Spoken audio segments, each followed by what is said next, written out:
হাজো আৰক্ষীত গোচৰ কংগ্ৰেছৰ সম্পাদক ৰুবুল আলীৰ। দিনে দিনে হাজোত তীব্ৰতৰ হৈ উঠিছে কংগ্ৰেছ আৰু তৃণমূল কংগ্ৰেছৰ মাজত বাকযুদ্ধ। কিছুদিন পূৰ্বে কংগ্ৰেছ নেতাৰ পৰিয়ালক গৰু চুৰিৰ লগত জড়িত থকা বুলি গুৰুতৰ অভিযোগ আনিছিল তৃণমূল কংগ্ৰেছৰ উপ-সভাপতি দুলু আহমেদে। তাৰ পিছতেই দুলু আহমেদৰ বিৰুদ্ধে জাঙুৰ খাই উঠে হাজোৰ কংগ্ৰেছৰ নেতৃবৃন্দ। দুলু আহমেদক তীব্ৰ প্ৰত্যাহ্বান জনাই এপিচিচিৰ সম্পাদক ৰুবুল আলীয়ে হাজো আৰক্ষীত দাখিল কৰিছে এজাহাৰ।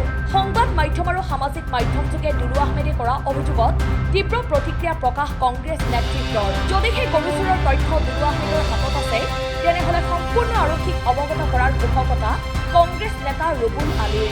আৰক্ষীক সহযোগিতা নকৰি কংগ্ৰেছৰ নেতাকৰ্মীৰ পৰিয়ালক গৰু চুৰ আখ্যা দিয়া বিষয়টোৱে সামাজিক মান মৰ্যাদাত আঘাত সনা বুলিও উল্লেখ কৰে ৰুবুল আলীয়ে। আনহাতে তৃণমূল কংগ্ৰেছৰ নেতা দুলু আহমেদক সংযত হ'বলৈও সকিয়নি প্ৰদান কংগ্ৰেছৰ নেতা ৰুবুল আলীৰ। নিশ্চয়কৈ আপোনালোকে গম পাই যোৱা 20 তাৰিখে মই এই থানাত এটা দুলু আহমেদৰ বিৰুদ্ধে গোচৰ এটা দিছিলোঁ। তৃণমূল কংগ্ৰেছ বুলি কথা নাই, তেখেতে বিভিন্ন দলতে থাকে বাৰে বাৰে। আজি নিদুলীয়া, কালি কংগ্ৰেছ, কালি আকৌ তৃণমূল, কালি আকৌ AJP, এইবিলাক বিভিন্ন দলৰ। তেখেতৰ দলৰ কথা কৈ লাভ নাই, দুলু আহমেদ বুলি কৈছোঁ। সকলোৱে আৰু জানে যেতিয়া বহুত নামটোতো বহুত ডাঙৰ, সকলোৱে জানে। গতিকে তেখেতে কৈছোঁ মই এটা কমপ্লেইন দিছিলোঁ কেছ এটা, কিন্তু তাৰ পিছতে তেখেতক দেখিলোঁ তেখেতৰ ফেচবুক পোষ্টত কিছুমান মোৰ বিৰুদ্ধে কিছুমান ষড়যন্ত্ৰমূলক কিছুমান ফেচবুক পোষ্ট লিখিছিলে, যাৰ বিৰুদ্ধে আজি মই থানাত আহি পুনৰাই এই কথাটো মই আমাৰ ভাৰপ্ৰাপ্ত আৰক্ষী বিষয়াজনক মই অৱগত কৰিলোঁ। কি লিখিছে মানে তেখেতে এটা পোষ্ট লিখিছে যে মানে এটা ভিডিঅ' ফুটেজ এটা দিছে, CCTV ফুটেজ। তাত লিখিছে কলা গাড়ী এখন লৈ কিনে আমি তাত মানে গৰুবিলাক উঠাই আছোঁ মানে ৰাস্তাৰ পৰাই, তেখেতে এনেকুৱা ভিডিঅ' ফুটেজ দিছে। মই এইটোলৈ এটা থানাত কমপ্লেইন দিলোঁ। যদি এনেকুৱা তেখেতৰ তথ্য আছে, তেখেতে যিটো তথ্য এটা মানে ফেচবুকত পোষ্ট কৰিছে, এইটো মোৰ প্ৰথমতে থানাত দিব লাগিছিলে। থানাত দি কেনে প্ৰথমতে মোক বা আমাৰ পৰিয়ালটোক এৰেষ্ট কৰিব লাগিছিলে, কিন্তু নাজানো তেখেতে কিহৰ কাৰণে বা ফেচবুকত এইবিলাক কৰি আছে। যদি তেখেতে সৎ থানাত আহিব লাগে, আমি যেনেকৈ থানাত গৈছোঁ বা আমি আৰু কোৰ্টত যাম, গতিকে তেখেতে এইবিলাক নকৰি ফেচবুকত এনে এটা ভুৱা প্ৰচাৰৰ কাৰণে কৰিছে। নহয়, তেখেতে কি প্ৰতিবন্ধ কৰিব এইটো তেখেতে একো কৰিব নোৱাৰে। হাজত তেখেতৰ কোনো হল নাই, তেখেতে একো কৰিব নোৱাৰে।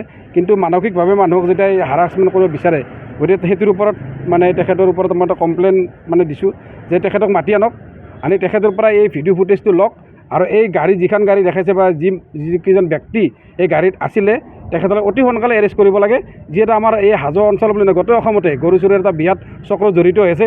মোৰ এটা সন্দেহ লাগিছে এই গৰু চুৰৰ চক্ৰত দুলু আহমেদ জড়িত আছে নেকি। এইকাৰণে কৈছোঁ মই, আমাৰ হাজোৰ সৈন্যাধিক যিজন সকলোৱে জানে খুব পৰিচিত নাম ৰূপচান আলী বুলি কয়, গৰু চুৰৰ বিখ্যাত বুলি কয়, এই তেখেতৰ ঘৰত মাজে মাজে তেখেতে গৈ থাকে, তাতে খানাও খায়। গতিকে মই সেইকাৰণে এটা মানে সন্দেহ এটা হৈছে যে তেখেতে এই গৰু চুৰৰ লগত তেখেতে জড়িত নেকি। দুলু আহমেদ তেখেতৰ গাৰ্জেন, দুলু আহমেদে তেখেতে ঘৰত যাই থাকে আৰু তেখেতে সেই গৰু চুৰৰ লগত লিপ্ত। এইটো মোৰ সন্দেহ মানে এই ৰূপচানৰ পৰাই লৈছে নেকি, সেনেকুৱা এটা মোৰ সন্দেহ লাগিছে। গতিকে অতি সোনকালে মই আৰক্ষী থানাত মই গোচৰ ধৰিছোঁ যে তেখেতক অতি সোনকালে থানাত মাতি আনক, আনি এই ভিডিঅ' ফুটেজটো লওক, লগতে গাড়ীৰ নাম্বাৰ লওক, লৈ অতি সোনকালে এই গৰু চুৰ চক্ৰটোক এৰেষ্ট কৰিব লাগে। যদি মই বা মোৰ পৰিয়ালৰ হয়, মই স্বাগতম জনাইছোঁ, মোকো এৰেষ্ট কৰিব লাগে। সুবিধাৰ কি হৈছে, যিহেতু ইলেকশ্যন সময় তেখেতৰ বিভিন্ন সময়ত বিভিন্ন জেগাত ব্যস্ত আছে, মোক তেখেতে ক'লে যে আমি ব্যস্ত আছোঁ কাৰণে তেখেতক মাতিব পৰা নাই। বোলো নহয়, এইটো যদি নকৰে অনাগত সময়ত হয়তো এইটোৰ ওপৰত বেলেগ এটা ৰাস্তাত গুচি যাব পাৰে, হয়তো কাজিয়া হ'ব পাৰে। ইলেকশ্যনৰ মুহূৰ্তত বিভিন্ন কৰ্মী আছে, কোনে ক'ত কেতিয়া কাজিয়া কৰে কোনো ঠিক নাই। গতিকে মই আৰক্ষীক ভালকৈ কৈছোঁ যে আপোনালোকে এইটোৰ ওপৰত কিছু তদন্ত কৰক। যদি আমি গৰু চুৰত জড়িত, আমাকে এৰেষ্ট কৰি দিয়ক। এৰেষ্ট কৰিলে ভালে। এতিয়া আমাৰ ইলেকশ্যন চলি আছে, আমি গোটেই থানাত থাকিম, অকলে তেখেতে দুলু আহমেদে প্ৰচাৰ কৰি জিতা লৈ যাব পাৰিব। যিটো কেণ্ডিডেটটো তেখেতৰ 100% হাৰিবই নাই, তেখেতে সদায় ফেচবুকতে আছে। তেখেতে ৰাইজৰ লগত কেতিয়াও নাই, অকল ফেচবুক লাইভ কৰিব, ফেচবুকত কিবা এটা পোষ্ট লিখি তাকে প্ৰচাৰ চলাই থাকিব। আমি সেইটোত নাই। আমি কিবা তথ্য পাইছোঁ, আমি থানাত গোচৰ দিছোঁ, কোৰ্টত গোচৰ কৰিছোঁ। তেখেতৰ যদি এনেকুৱা ভিডিঅ' ফুটেজ বা তেখেতৰ যদি কিবা এনেকুৱা তথ্য আছে, আহক, আহি থানাত গোচৰ কৰক। একদম তাৎক্ষণিকভাৱে আমাক এৰেষ্ট কৰিব লাগে। মই বিচাৰিছোঁ যে মোক এৰেষ্ট কৰক। মই যিটো গৰু চুৰৰ লগত জড়িত, মোক এৰেষ্ট কৰক, উচিত ব্যৱস্থা লওক। আৰু তাতে এটা কুৱেশ্যন লিখিছে মানে তেখেতে যে মানে মই যিবিলাক মোৰ কোৱালিফিকেশ্যন, তেখেতে বা কি কোৱালিফিকেশ্যন মানে কি জানে না, সেইটো মোৰ ডাউট আছে।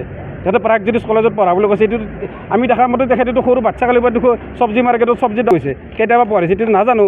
যদি তেখেতৰ যদি মোৰ কোৱালিফিকেশ্যন ডুপ্লিকেট আছে, আৰু মোৰ কেছ নিদিয়ে কিয়, কেছ দি মোক এৰেষ্ট কৰক, 2 নম্বৰী কেছত ফচাই দিয়ক। তথ্যই নাই।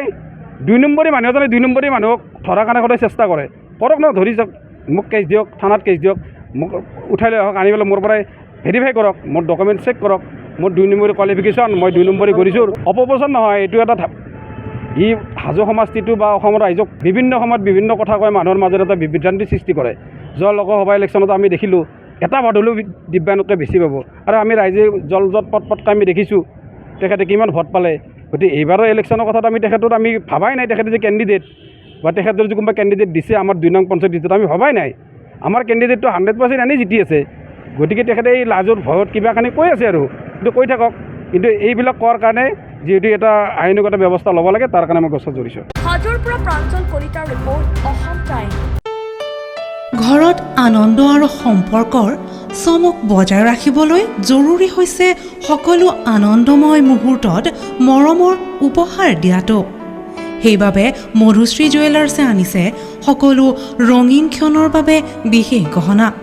হীৰাৰে হওক, সোণৰে হওক বা ৰূপৰে হওক, শ্ৰেষ্ঠ ডিজাইনছ আৰু হলমাৰ্কযুক্ত গহনাই ৰাখে সম্পৰ্কক নিখুঁত। তেনেহ'লে আজিয়েই আনক আনন্দ মধুশ্ৰী জুৱেলাৰ্ছৰ সৈতে। যোগাযোগ কৰক 7002800341 নাইবা ভিজিট কৰক LNB ৰোড, নলবাৰী, অসম।